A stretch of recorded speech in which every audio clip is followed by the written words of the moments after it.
ఏర్పరచబడిన దైవ జనమా,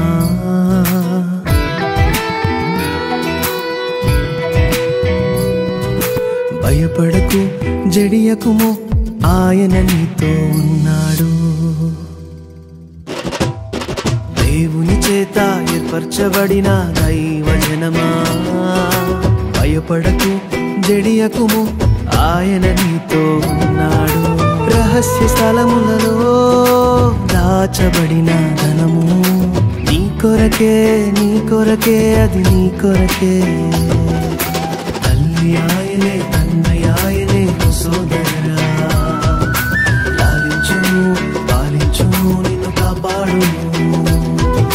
తల్లి ఆయనే, తండ్రి ఆయనే, సోదరి లాలించును, పాలించును, నిన్ను కాపాడును.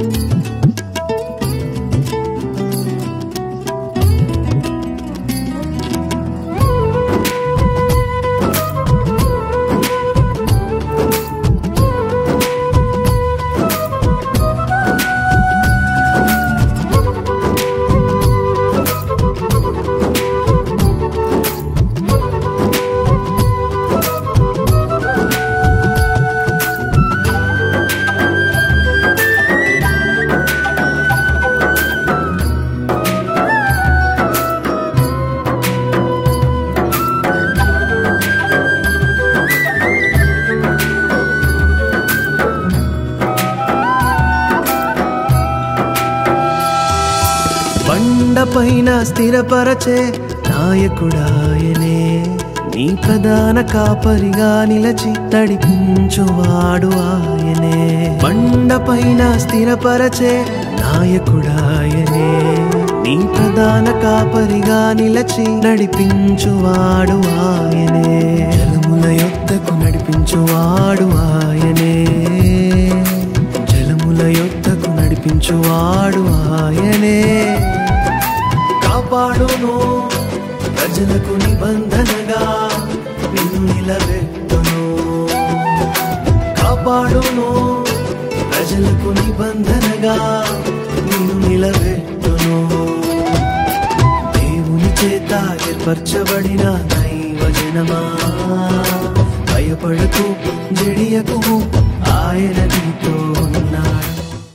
సామెతలు 17వ అధ్యాయాన్ని ఈరోజు మనం ధ్యానించుకోబోతున్నాం. 17వ అధ్యాయంలో నుండి 22వ వచనాన్ని చదువుదాం. సంతోషము గల మనసు ఆరోగ్య కారణము. ఇంగ్లీష్లో ఎలా ఉందంటే, a merry heart does good like a medicine. సంతోష హృదయం ఉంటే అది మనకు మెడిసిన్ లాగా పనిచేస్తుందంట. మెడిసిన్ ఎలా పనిచేస్తుంది? మెడిసిన్ వాడిన వారు ఇక్కడ ఉన్నారా? మేము జీవితంలో ఎప్పుడు వాడలేదంటారా? ఉన్నారా? ఓకే. మెడిసిన్ ఎలా పనిచేస్తుంది? జ్వరం వచ్చినప్పుడు కానీ, శరీరంలో బలహీనత వచ్చినప్పుడు కానీ ఆ మెడిసిన్ మనం వాడినప్పుడు మనకు మంచి చేస్తుంది, రైట్? కొన్నిసార్లు విషము కూడా మంచి చేస్తుంది. వింటున్నారా? విషము కూడా కొన్ని చెట్ల నుండి వచ్చే పాయిజన్ తీసి క్యాన్సర్ పేషెంట్స్కి వాడే మెడికేషన్లో కొంత పర్సెంట్ వాడినప్పుడు ఆ పాయిజన్ కూడా ఒక ఔషధం లాగా పనిచేస్తుంది.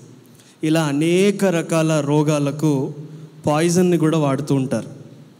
అంటే అర్థం ఏంటంటే, మెడిసిన్ అయినా, కెమికల్స్ అయినా, డ్రగ్స్ అయినా, పాయిజన్స్ అయినా, ఏదైనా కూడా దేనికి వాడాలో, ఎంత వాడాలో క్రమం చొప్పున వాడితే అది మన శరీరానికి మంచి చేస్తుంది, ఆరోగ్యాన్ని కలుగజేస్తుంది. అలాగే ఇక్కడ ఏమనుందంటే, సంతోషము గల మనస్సు. సంతోషము గల మనసు అంటే ఈ భూమి మీద చాలా సంతోషాన్ని ఇచ్చేటివి ఉన్నాయి. పౌలు ఏమంటున్నాడంటే, అన్నీ చేయడానికి మనకు స్వాతంత్రత కలదు, కానీ అన్నీ చేయదగినవి కావు.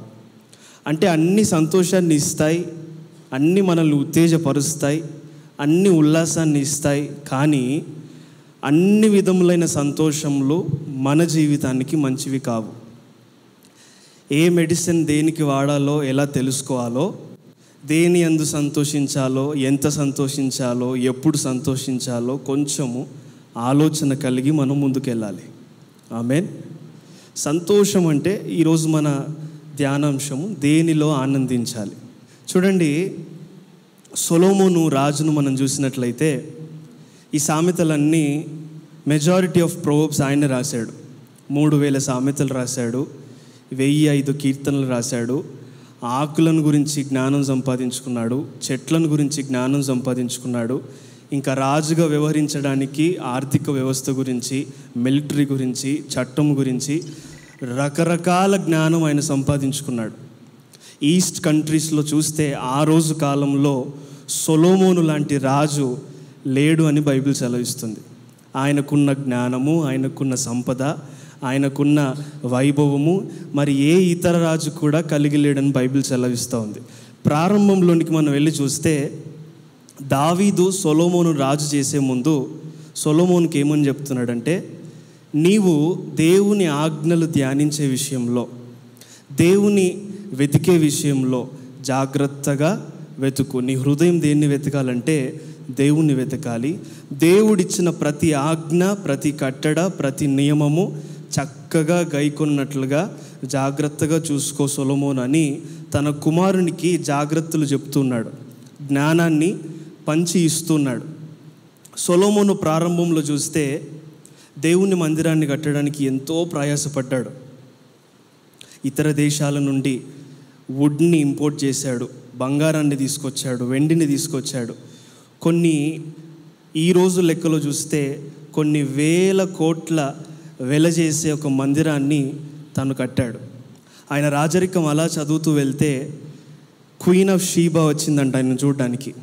షీబా దేశపు రాణి ఆయనను గురించి విని, ఆయన జ్ఞానం గురించి విని, ఆయన కలిగి ఉన్న ధన సంపదను విని అన్నీ ఆమె చెవిలో పడినప్పుడు ఇది నిజమా పరీక్షిద్దామని ఆయన దగ్గరికి వచ్చిందంట.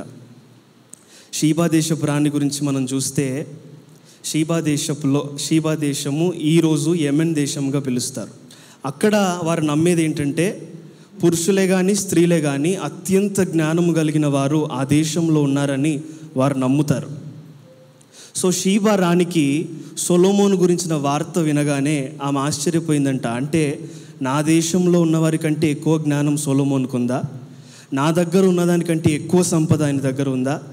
నేను చేసే వ్యాపారం కంటే ఎక్కువ ఆయన చేస్తున్నాడా అని పలు రకాల ప్రశ్నలు ఆమె కలిగినప్పుడు ఇది నిజమో కాదో తెలుసుకుందాం, పరీక్షిద్దామని ఆమె ప్రయాణం ప్రారంభించి సొలొమోను దగ్గరికి వచ్చింది.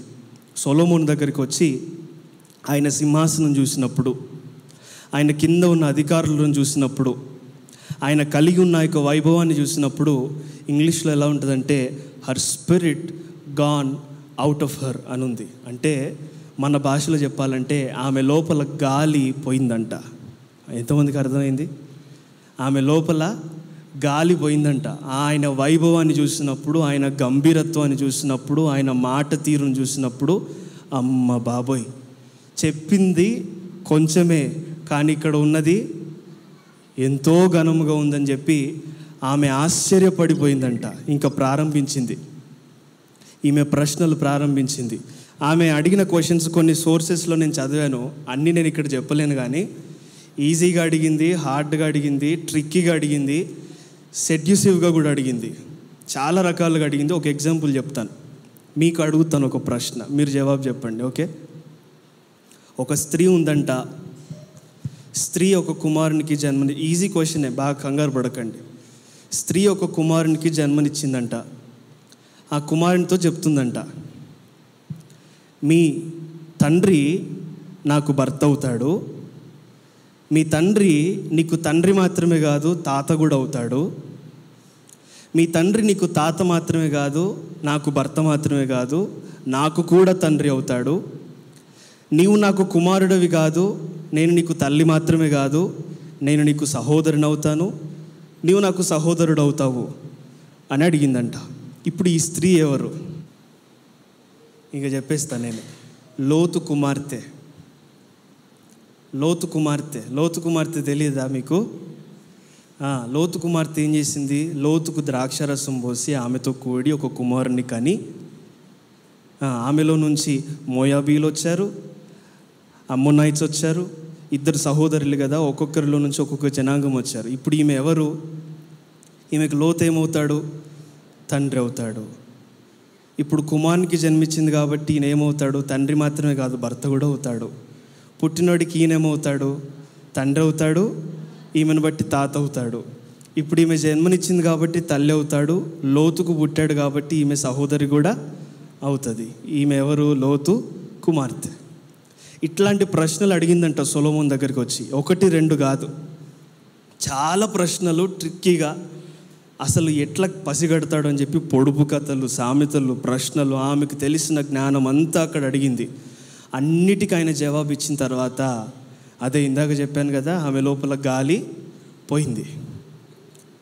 అంత జ్ఞానం సంపాదించుకున్నాడు సొలొమోను. ఎందుకు ఇదంతా చెప్తున్నానంటే, ఆయన ప్రారంభం అంతా దేవుని ఆజ్ఞలు పాటించడంలో ఆనందించాడు, దేవుని వెతకడంలో ఆనందించాడు, దేవుడు తనకిచ్చిన బాధ్యతను నెరవేర్చడంలో, రాజుగా వ్యవహరించడంలో ఆనందించాడు.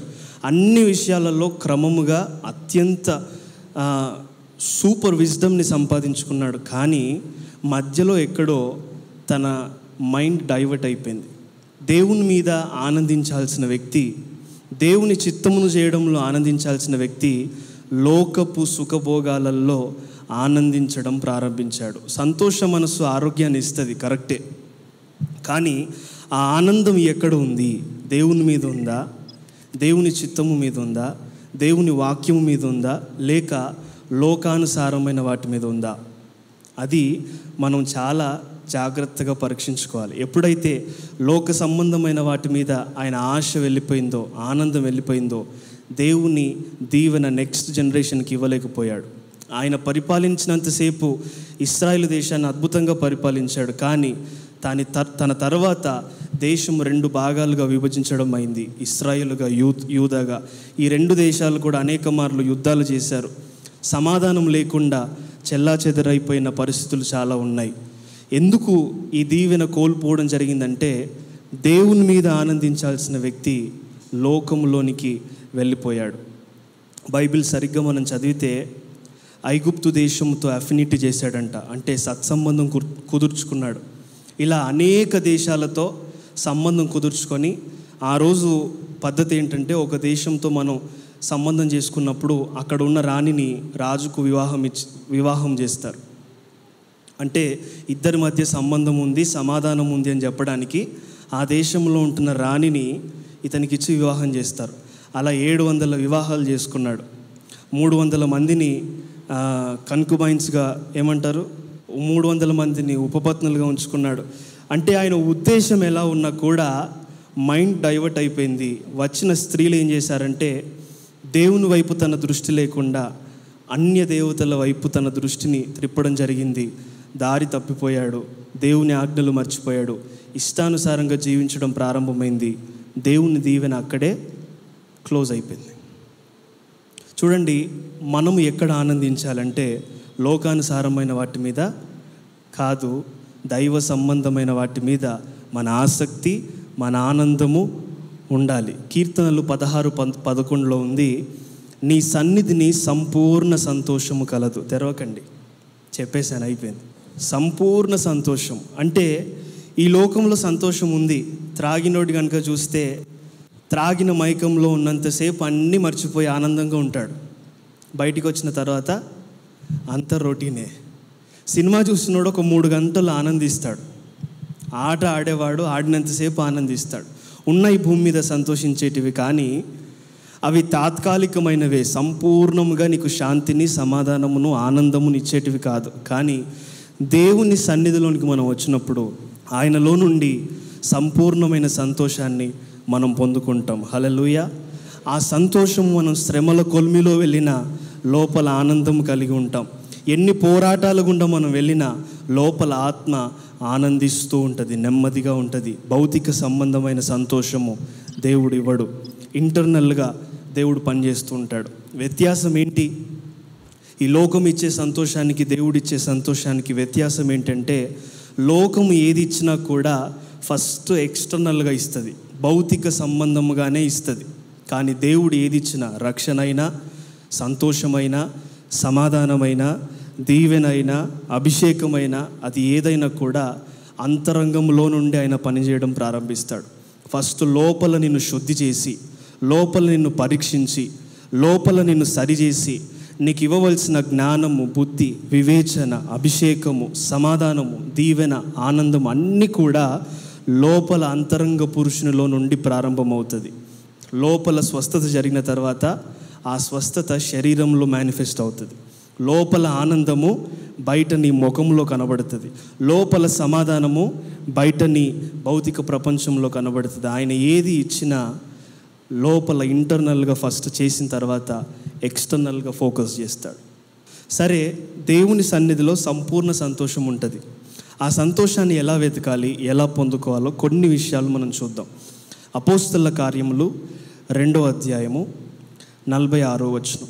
మరియు వారేక మనస్కులై ప్రతిదినము దేవాలయంలో తప్పక కూడుకొనుచు, ఇంటింటా రొట్టె విరుచుచు, దేవుని స్తుతించుచు, ప్రజలందరి వలన దయ పొందిన వారై ఆనందముతోనూ నిష్కపటమైన హృదయముతోనూ ఆహారము పుచ్చుకొనుచుండిరి. చూడండి, దేవుని మందిరానికి వచ్చేవారు ఎలా వస్తున్నారు? ఆనందముతో. ఈ 2 మాటలు మనం చూద్దాం. ఆనందముతో, నిష్కపటమైన హృదయముతో. మనం ఎలా వస్తున్నామండి మందిరానికి? ప్రతిదినము కూడుకోమంటే మనం ఏమంటాం? మాకేం పనులు లేవా? మేము సంపాదించుకోవద్దా? మేము చదువుకోవద్దా? ప్రతిరోజు ఎట్లా కూడుకోవాలి అంటాం.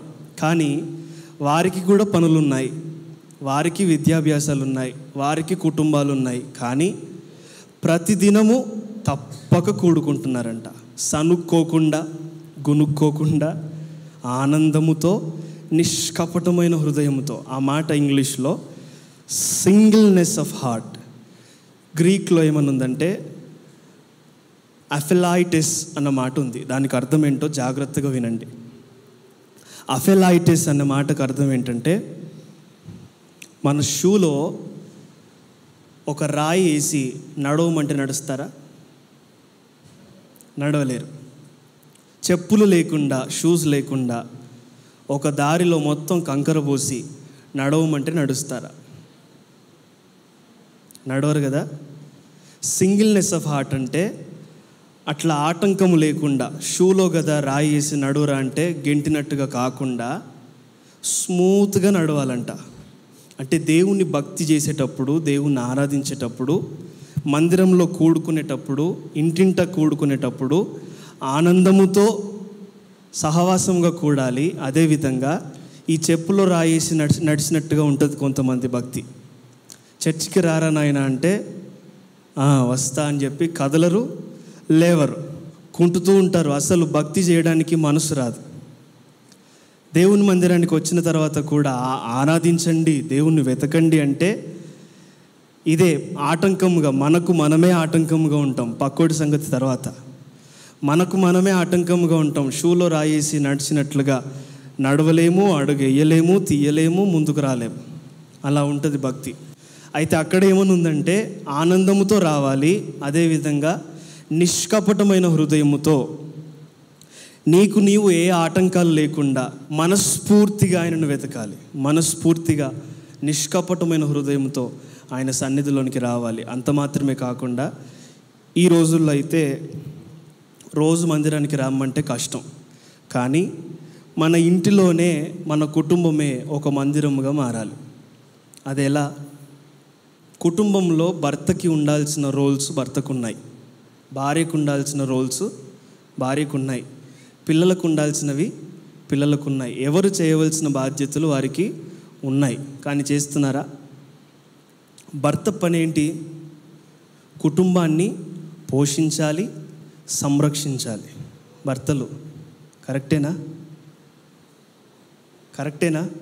భర్త ఏం చేయాలి? కుటుంబాన్ని పోషించాలి, సంరక్షించాలి. ఎలా పోషించాలి, సంరక్షించాలంటే మనం ఎక్కడి వరకు తీసుకుంటామంటే ఉద్యోగం చేయడం, వ్యాపారం చేయడం, డబ్బు సంపాదించడం, కావలసినవన్నీ తీసుకొచ్చి ఇవ్వడం, చూసుకోవడం, ఏదైనా బలహీనత వస్తే హాస్పిటల్లో వెళ్ళి చూపించడం, ఇంతవరకు చూస్తాం. కానీ సంరక్షించడం అంటే యోబు ఏం చేస్తున్నాడంటే ప్రతిరోజు ఉదయం లేచి తన పిల్లల కొరకు దహన బలి అర్పిస్తున్నాడంట. వీరెక్కడైనా తప్పిపోయారేమో, వీరెక్కడైనా దేవుని దృష్టిలో పాపం చేశారేమో అని ఎవ్రీడే ఉదయమే పెందలకడ లేచి వారి కోసం దహన బలి ఇస్తున్నాడు, ప్రార్థన చేస్తున్నాడు. అంటే ఒక భర్త, ఒక తండ్రి ఏం చేయాలి?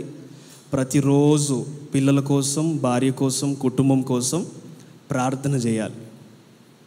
ప్రార్థన అనే కంచె వేయాలి. చాలామంది భర్తలు ఏం చేస్తారంటే నువ్వు ఏం చేస్తున్నావు ఇంట్లో అని చెప్పి అమ్మగారికి అప్పగించి వెళ్ళిపోతారు పని.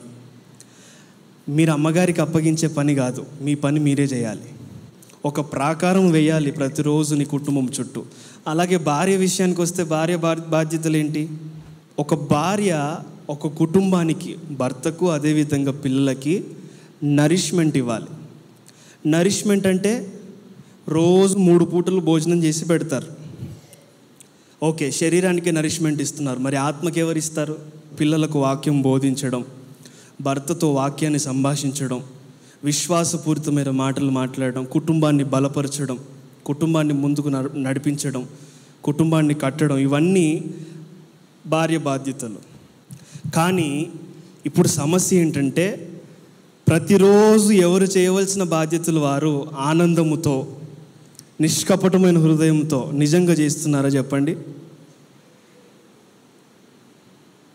చేయట్లేదు కదా. సింగిల్నెస్ ఆఫ్ హార్ట్ ఉండాలి. ఒకరికి ఒకరు ఏక మనసు కలిగి ఇది నా బాధ్యత, ఇది నేను చేస్తాను, ఆనందంతో చేయాలి. ఇది నా బాధ్యత, ఇది నా పని, ఇది దేవుడు నాకు ఇచ్చిన నియమము, దీన్ని నేను జరిగిస్తానని చెప్పి ఎవరి పనిలో వారు ముందుకు వెళ్ళాలి. అది కూడా ఒక క్రమమే. నాకు ఇచ్చిన బాధ్యతని నేను ఆనందంతో నెరవేరుస్తానని చేయకుండా జేబులో రాయబడ్డట్టుగా, చెప్పులో రాయబడ్డట్టుగా అక్కడే కుంటితే ఇంకెప్పుడు ముందుకెళ్తారు? అలా కాకుండా ఆనందముతో, నిష్కపటమైన మనస్సుతో కుటుంబంలో, సంఘములో, వ్యక్తిగతంగా దేవునిలో మనం ఆనందించాలి. దేవుని వెతుకుటలో మనం ఆనందించాలి. దేవుడు మనకిచ్చిన బాధ్యతలు నెరవేర్చుటలో మనము ఆనందించాలి. ఇంకా ముందుకెళ్దాం. ఇదందరికీ తెలిసిన వాక్యమే. ఫిలిప్పీలకు రాసిన పత్రిక 4వ అధ్యాయము 4వ వచనం చెప్పండి. ప్రభువునందు ఆనందించుడి, మరలా చెప్పుదును ఆనందించుడి. చూడండి, సొలొమోనును చూసాం. లోకానుసారంగా ఆనందించొద్దు, భౌతిక సంబంధమైన వాటి మీద ఆనందించొద్దు అని తెలుసుకున్నాం. ఆ తర్వాత దేవుని సన్నిధిలో సంపూర్ణ సంతోషం ఉంటుంది. ఆ సంతోషమును, ఆనందంతో మనం వెతకాలి, ఆనందంతో సహవాసంగా కూడాలి, ఇది తెలుసుకున్నాం. ఆ తర్వాత పౌలు చెప్తున్న మాట ఏంటంటే ప్రభువునందు మనం ఆనందించుదాం, ఎల్లప్పుడూ ప్రభువునందే ఆనందించుదామని చెప్తున్నాడు. అసలు పౌలు జీవితాన్ని ఒకసారి మనం చూస్తే యూదా మతంలో మంచి ఎక్స్పర్ట్ కలిగిన వ్యక్తి.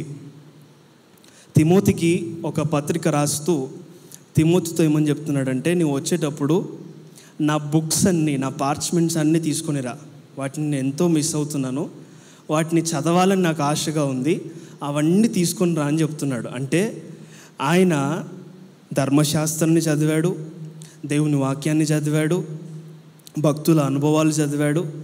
ఎన్ని వీలుగా ఉంటే ఆ కాలంలో ఎంత పాండిత్యం సంపాదించాడంటే పౌలుకున్న విద్య, పౌలుకున్న జ్ఞానము ఆ కాలంలో ఎవరికీ లేదు. పేతురు అయితే విద్య లేని పామరుడే. తర్వాత నేర్చుకొని కొద్దిగా పత్రికలు రాసి సంఘాన్ని బలపరిచాడు. యోహాను కూడా ఆల్మోస్ట్ అంతే. కానీ నేర్చుకొని దర్శనములు పొంది, ప్రత్యక్షతలు పొంది, కష్టపడి సంఘాన్ని బలపరిచాడు. కానీ పౌలు ఆ కేటగిరీలో నుంచి వచ్చిన వ్యక్తి కాదు. గమాలియేలు పాదముల యొద్ద కూర్చొని ఎంతో విద్య సంపాదించుకున్నాడు, ధర్మశాస్త్రం మీద పట్టు సాధించాడు, విద్యాభ్యాసములు ఎన్నో పొందుకున్నాడు. ఆ రోజుల్లో ఆయనతో తర్కవాదం పెట్టుకొని గెలిచిన నాథుడు లేడు. అంత జ్ఞానము కలిగిన వ్యక్తి సేవకు వచ్చిన ప్రారంభంలో నాకు కలిగినవన్నీ పెంటగా ఎంచుకున్నాను అన్నాడు. అంటే వేటిని ఎంచుకున్నాడు పెంటగా? మంచి ఆస్తిపరుడు. ఆ రోజుల్లో అంతా చదివాడంటే మంచి ఆస్తిపరుడు, మంచి సంపద కలిగిన వ్యక్తి, మంచి కుటుంబ బ్యాక్గ్రౌండ్ కలిగిన వ్యక్తి, సమాజంలో ఒక పేరు, ఒక రెప్యుటేషన్ కలిగిన వ్యక్తి. అన్నీ వదిలిపెట్టి తన పేరు, తన అంతస్తు, తన కలిగిన సమస్తమును పెంటగా ఎంచుకొని దేవుని సువార్తను ప్రకటించుటయే ధ్యేయంగా, ఆశగా, ఒక గురిగా పెట్టుకొని తన జీవితంలో పరిగెత్తడం ప్రారంభించాడు. చూడండి, ఈ అపోస్తల కార్యం అంతా చదివితే ఏముంటుంది అంటే, తన సొంత యూద ప్రజలే, అంటే ఆయన సొంత ప్రజలే ఆయన మీద ద్వేషంతో ఆయన చంపడానికి యత్నం చేశారు. ఆ తర్వాత జెంటైల్స్కి, అంటే అన్య జనాంగంకు సువార్త చెప్పడానికి వెళ్ళినప్పుడు అక్కడ వారి వ్యాపారం దెబ్బతిన్నప్పుడు, టెంపుల్స్ దగ్గర ఆయన ఏథెన్స్ పట్టణానికి వెళ్ళినప్పుడు అక్కడ సువార్త ప్రకటించినప్పుడు జనులు మారిన తర్వాత ఆ యొక్క టెంపుల్లో వారి వ్యాపారం తగ్గినప్పుడు, ఆ యొక్క ఆర్థిక లబ్ధి తగ్గినప్పుడు అక్కడ ఆయన మీద కుట్ర చేసి ఆయన మీద ద్వేషంతో ఆయనకు వ్యతిరేకంగా తిరిగారు. యూదులు వ్యతిరేకంగా ఉన్నారు, అన్యజనులు వ్యతిరేకంగా ఉన్నారు, సాధారణమైన ప్రజల్లో కొంతమంది వ్యతిరేకంగా ఉన్నారు, అధికారంలో ఉన్న సైనికులు, అధికారంలో పనిచేస్తున్న కొంతమంది వ్యతిరేకంగా ఉన్నారు. ఆ తర్వాత సృష్టి కూడా కొన్నిసార్లు వ్యతిరేకించింది. ఆయన సువార్త ప్రకటిస్తున్నప్పుడు సముద్ర ప్రయాణంలో ఉన్నప్పుడు ఇందాక మనం చదివాం, అగ్నిలో నుండి సర్పము ఆయన వచ్చి ఆయన చేతికి చుట్టుకోవడం, అన్ని విధాలుగా పోరాటాలు, వ్యతిరేకతలు అనుభవిస్తూనే ఉన్నాడు. మనుషుల దగ్గర నుండి, సొంత వారి నుండి, సృష్టి నుండి, ఎక్కడ పోయినా ఆయన జర్నీ అంత సులువుగా లేదు. అంత కఠినమైన పరిస్థితిలో అసలు ప్రాణం మీదకి ముప్పు వచ్చినప్పుడు కూడా ఆయన తెగించి సువార్త ప్రకటించడానికి ఒక వైరాగ్యంతో పరిగెత్తిన వ్యక్తి పౌలు. ఇట్లాంటి శ్రమల కొలిమిలో దెబ్బలు తింటున్నాడు, నిందలు పడుతున్నాడు, చెరసాలలో ఉంటున్నాడు, ఖైదీగా బంధించబడి ఉన్నాడు.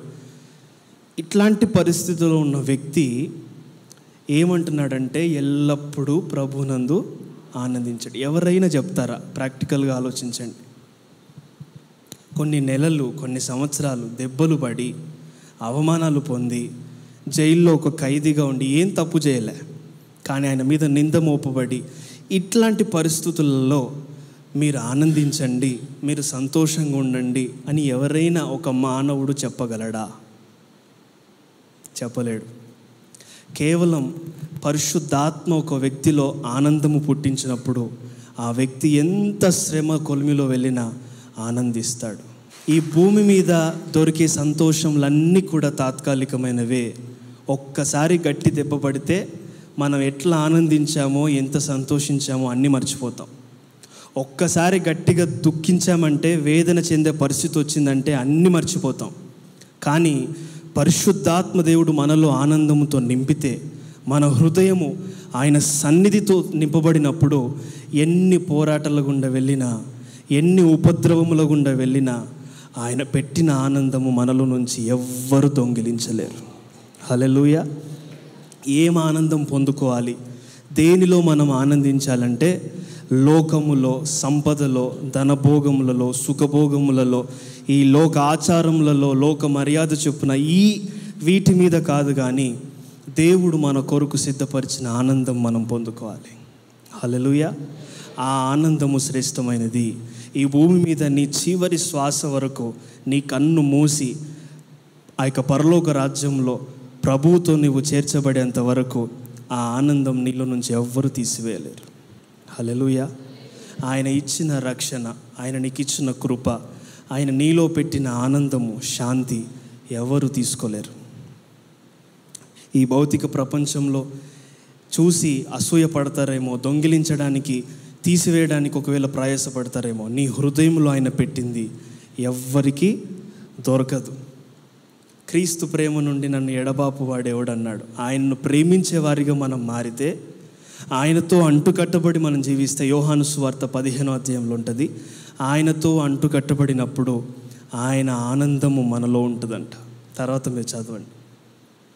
ఆయన ఆనందము, ఆయన శాంతి ఈ లోకం ఇచ్చేటువంటిది కాదు, శ్రేష్టమైనది. మనం ఒకటి నేర్చుకోవాలి. లోకము వైపు మన దృష్టి తీసివేసి లోకపు ఆచారాల వైపు మన దృష్టి తీసివేసి ప్రభువు వైపు మన దృష్టి నిలిపి ఆయనలో మనం ఆనందించేవారిగా, ఆయనలో మనం బ్రతికేవారిగా మారాలి. అప్పుడు ఈ శ్రేష్టమైన ఆనందం మన హృదయంలో ఉంటుంది. హల్లెలూయా.